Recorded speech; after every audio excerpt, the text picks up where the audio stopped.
Come with me, let's go to my kitchen and make some grandma ogbono soup. Now wetin we wan make today, my people, na days. As a child who grew up with her grandmother, this is one of my favorite soup from my grandma. Anytime I miss my grandmother like this, I always think about the food that she always cooked that I like so much, and I'll just go straight to my kitchen and make it. Anytime my grandmother want to make this ogbono soup, she know they use fresh meat. She always use all those bush meat, dry fish, you understand. But because I dey Europe now, not to get access to all those things, so wetin I do be say the few things when I get for my house, na be wetin I use, and trust me my people, it still come out the same way my grandmother take dey make her. Just keep watching. For some years now, my people, I never see my grandmother. Now only on phone and video call now we take it all, but that is not enough for me. I pray that I will have money to buy tickets so I can go and visit her one of these days. Now only Africa people now I see say not they measure something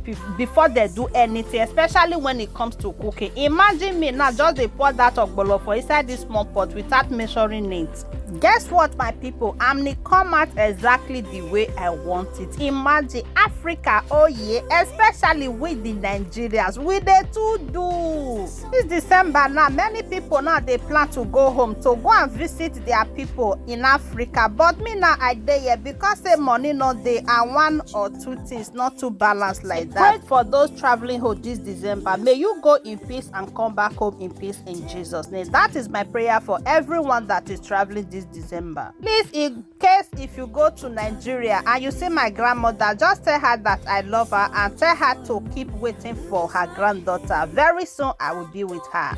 So we don't pour all our dried meat inside our pots. Now they can add that our crayfish. We go cut on a small and cover and make everything for combined together. You see this my organic oil when I make the other day before I make my black soup there. The way this organic oil take come out for this ogbono, you will not believe it. Nothing like organic oil, my people. When you dey eat something, just know what you are eating is the best. At this point, my people, the aroma where it don't they come out from my kitchen. Despite say we never add the ogbono inside our pot, but the aroma alone, if you dey like 10 kilometers away from my house, you'll be perceiving it. The way this my ogbono soup take come out, just like the way my grandmother they make her, it was imaginable. When I dey eat this food with my correct hot eba, it just be like say I dey with my grandmother. Guys, the secret when my grandmother they always use for this her ogbono soup, she go come add them bitter leaf. Tell me who they make ogbono soup with bitter leaf? My grandmother na teach me.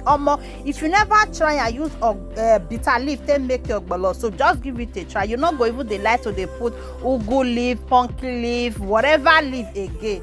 Rather than here, our soup is almost ready-able, my people. If you know say you don't watch this video reach here, it means say you they enjoy them, but you know what follow, you know what like kilo. They have the fear of God now. Like our video, follow this page for more tips like this, and as you do, may God highly bless you. And to my returning followers, I say may God bless you all as soon as they support on that girl. Now we go come add on our crayfish again to take top pan. They can use a take turner. Before you know it, our ogbono soup is ready-able. Oh yeah, my people, our ogbono soup is ready-able. What are you bringing to come and eat yours? Are you bringing hot eba just like the way I use, or you are bringing amala, pandedi, and fufu santana? Which one are you bringing? Let me know. Thank you.